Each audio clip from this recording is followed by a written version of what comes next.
Salut à tous, j'espère que vous allez bien.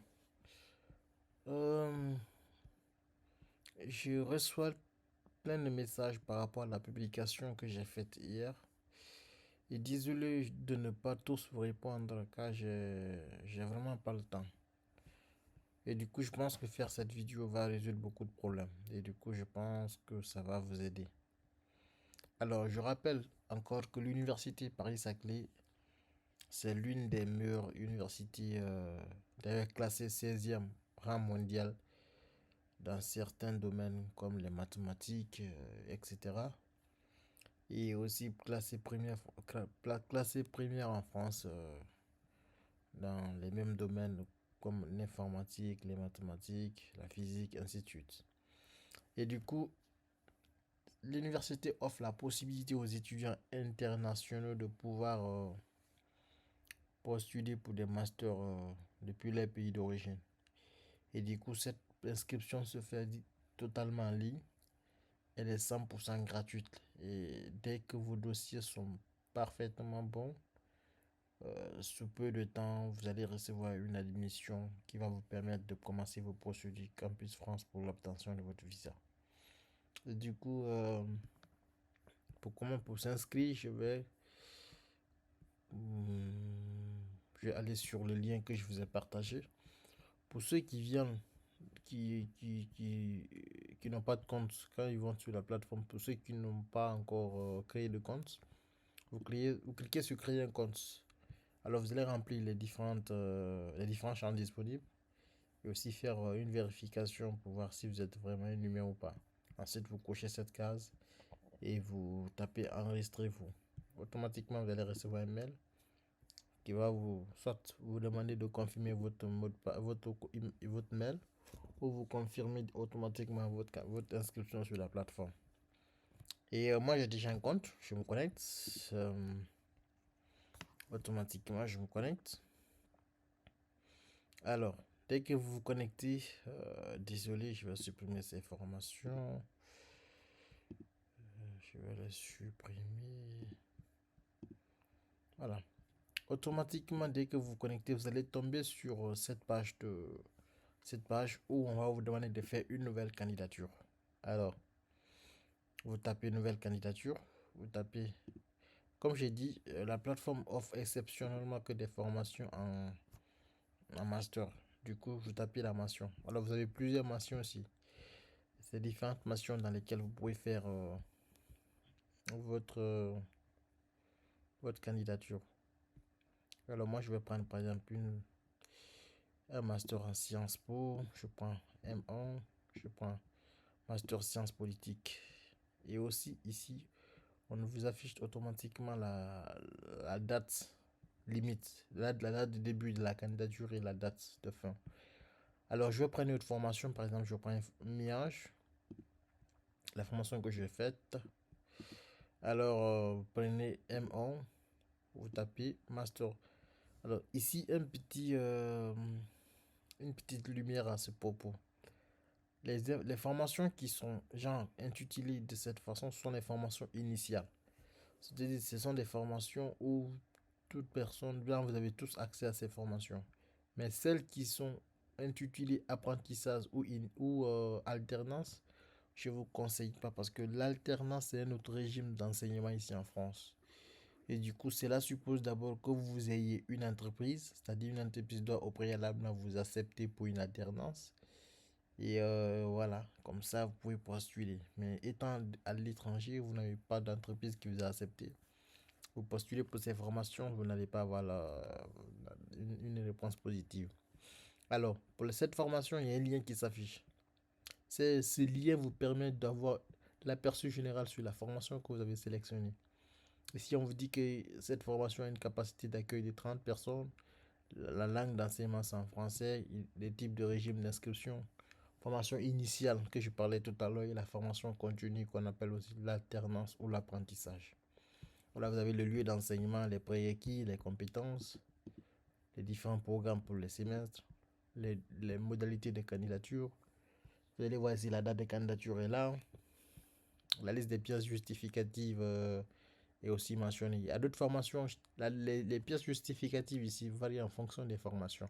Il y a des formations, vous allez voir plus que ces pièces qui sont présentes ici.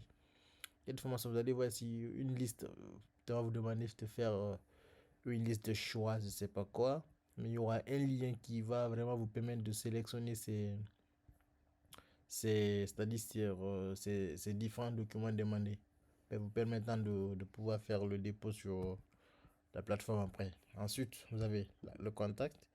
Vous pouvez éventuellement contacter la personne si vous avez des soucis, ou si vous avez postulé, vous n'avez pas eu de réponse, ou si vous avez postulé, vous êtes admis et que vous n'avez pas eu votre lettre d'admission à temps, vous pouvez contacter la personne. Alors moi, je me retourne ici, rapidement. Je tape étape suivante. Automatiquement, vous allez remplir ces informations. Moi, c'est pas mes vraies informations, j'ai juste mis ça au hasard. Alors, là, tous les champs qui sont marqués étoile sont des champs qui sont obligatoires. Alors, vous allez prendre, vous allez remplir toutes ces informations. Là, le pays de naissance, ici, vous prenez, dès que vous prenez ces pays, vous mettez Guinée, il va mettre ça automatiquement pour vous. Si vous êtes un candidat exilé, non, je tape suivant.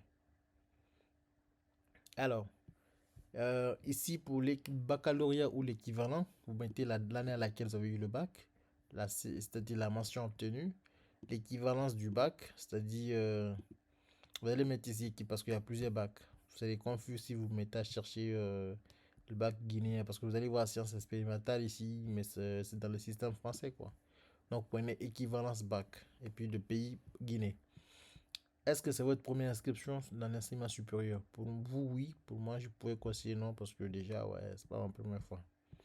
Et du coup, le cursus actuel. Si vous étudiez actuellement, pour ceux qui m'ont demandé s'ils sont toujours en train d'étudier, est-ce qu'ils ont la possibilité de postuler?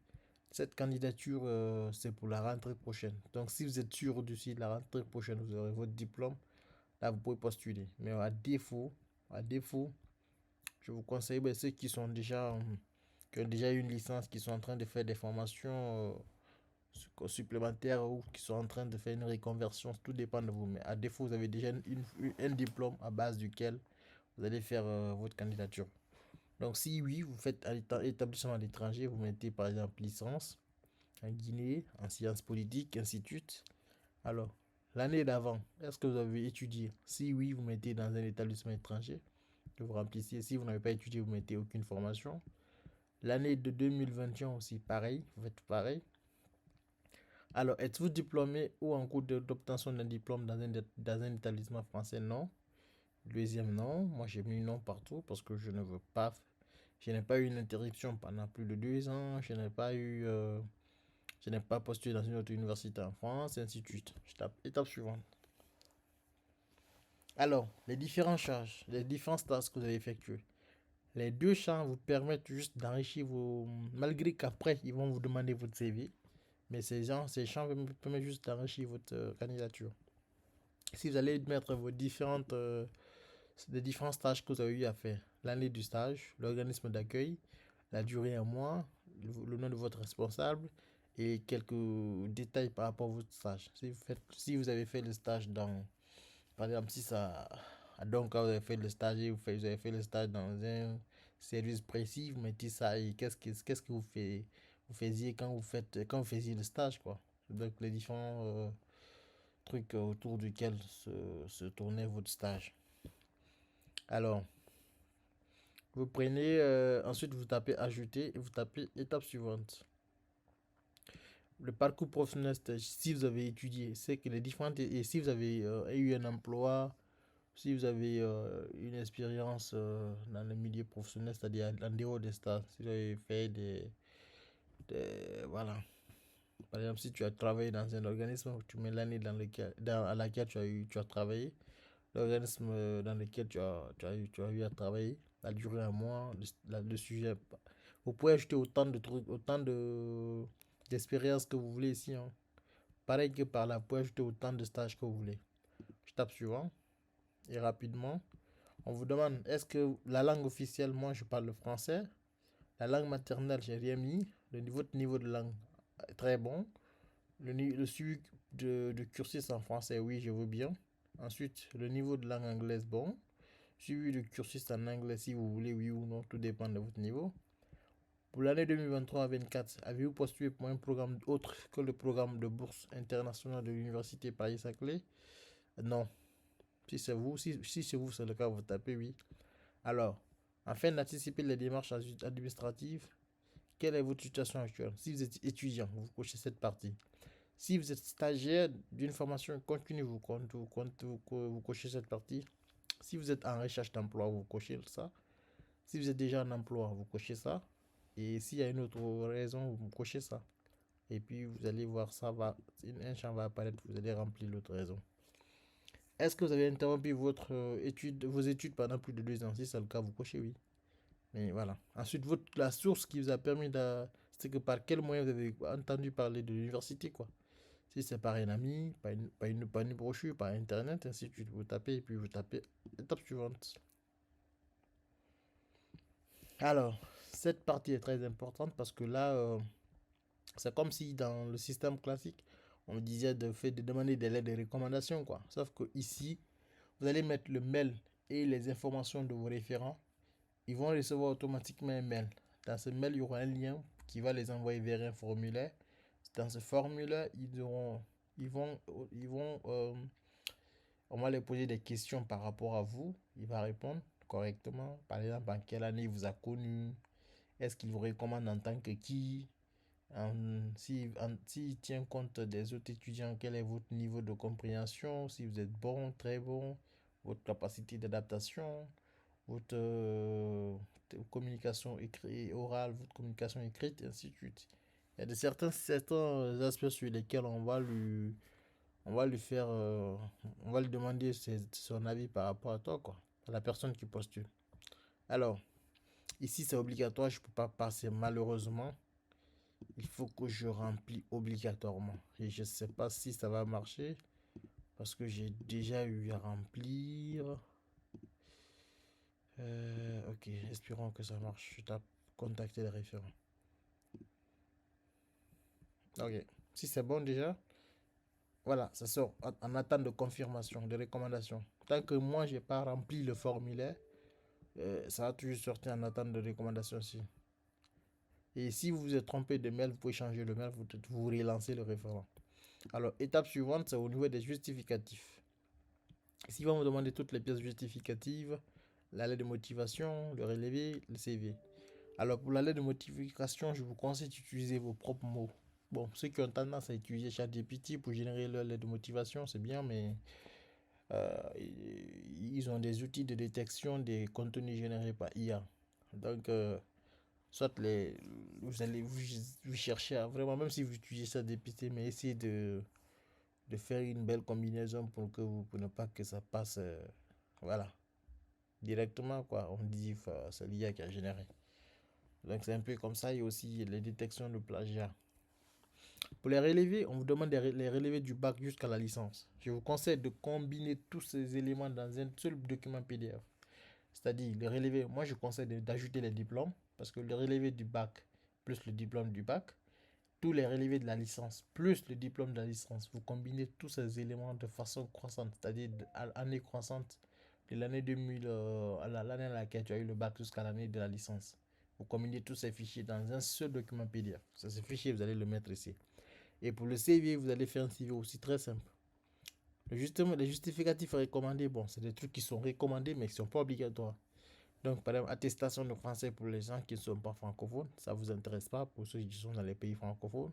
Descriptif détaillé, c'est des trucs qui ne sont pas importants. Du coup, c'est recommandé, mais c'est pas trop. C'est pas sur la base de ces éléments qui vont faire l'étude de votre dossier.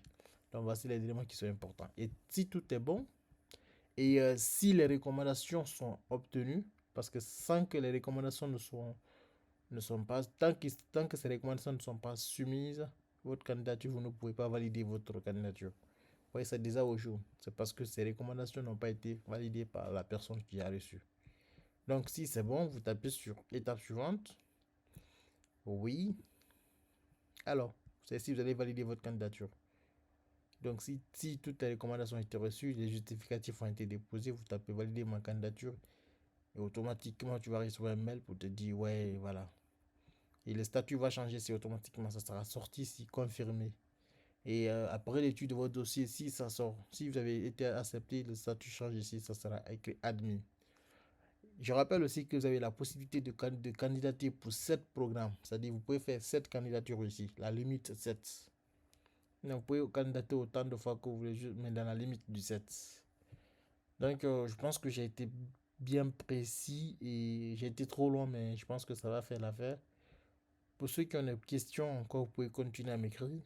Si j'ai le temps, je pourrais répondre quelques-unes, mais voilà, j'espère que je me suis fait un peu, je me suis fait comprendre du mieux que je pouvais. Excellente journée ou excellente nuit, ça dépend de l'heure à laquelle vous allez regarder cette vidéo. Bonne soirée.